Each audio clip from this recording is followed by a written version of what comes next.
Hello, welcome to Scale Model Works. So as promised, here is my review of my 3D printed copies of files made available by NASA to model the X-59 research aircraft. Now this aircraft is intended to test mitigation of sonic booms.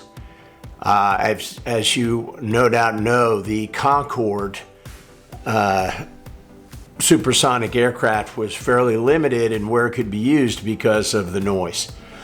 And so to make supersonic passenger travel more feasible, we need to conquer the sonic boom. And so this plane was designed to do that. And it's a beautiful looking kind of aircraft. Now, and it was the X-59 program was kind of on hiatus for a long time, but it's been restarted recently, and they've got the sonic boom down to, apparently they say it sounds like a car door closing. So that's pretty tolerable sound. Now, of course, this is a small aircraft.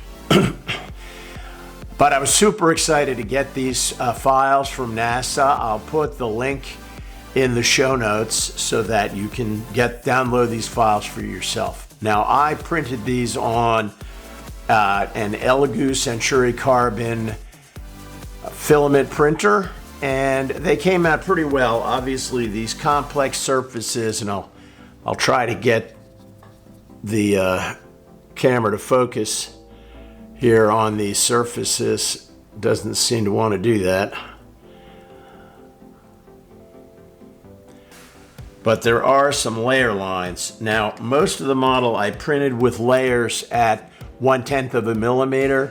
One fuselage half I printed at 2/10 of a millimeter. I'd forgotten to make the adjustment, and boy, you can see the difference between the two halves of the fuselage. So when you get the file from NASA, you have to shrink it down to HO scale if you want to do it in HO scale. I believe it's in 1/64 scale or 1/62nd, I can't remember. And I mistakenly printed one wing without shrinking it down. And so here you can see this is the original file size. This is the 1/72nd scale. If I said HO earlier, I meant 1/72nd scale. This is the 1/72nd scale version of that same wing. So you do have to shrink the file down if you want to print it in 1/72nd scale or some other scale besides 1/64th. I'm not sure why they picked that scale. At any rate, what you have is 6 pieces to the model. You have fuselage halves, and you can see they're flat on the back. They're not hollow like a traditional injection molded kit, so that could create some issues when you're joining the halves together. And here's the other half, you can see. So those two halves will mate together, and there's a little bit, you can see there's a little bit of support still stuck on this one. I've cleaned these up some. There was a little bit of support, but not much, since they're printing flat. I printed the fuselage halves flat to the build plate. The two nose cone pieces similarly are flat on the back, and so they printed flat on the build plate. The wings I printed like this, standing up on the build plate like this. So there was a minimal amount of one wing. They're slightly different. One wing has a edge on it, so there was a lot of supports that printed on that side and had to be removed. But I printed both wings vertically like this. So you really only have 6 pieces. So as you can see, and there's a little stepped area here at the front of the fuselage that mates up to a similar area on the nose cone, so that it'll meet up.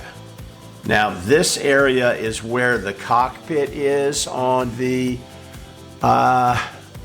aircraft, and there's no detailing for that. By the way, there is no scribing. You're going to have to scribe all panel lines. There is no raised or recessed panel lines visible on this aircraft. They may be quite fine even in the prototype, but there's nothing on the model at all to represent panel lines, so you're going to have to be doing that. In addition, and I'll try and kind of piece this together here quickly for us so you can see what it looks like. Put these fuselage halves together, insert this wing, and honestly, this wing's got a tab on it that stretches across to the other side of the fuselage. So that should hold that together. And then we have this other wing here. So that's kind of the fuselage. The empennage is all here. And then you just simply attach the nose pieces like this.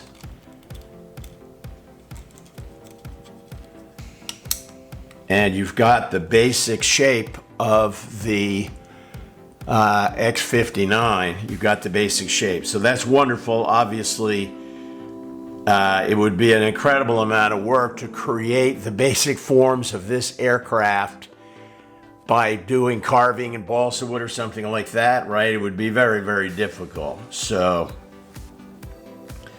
it's wonderful to get this. However, make no mistake about it. This is a very crude model. It's going to require a lot of work, surface preparation, scribing of panel lines. The list goes on and on. There's just going to be a lot of work. I mean, even the control surfaces have not been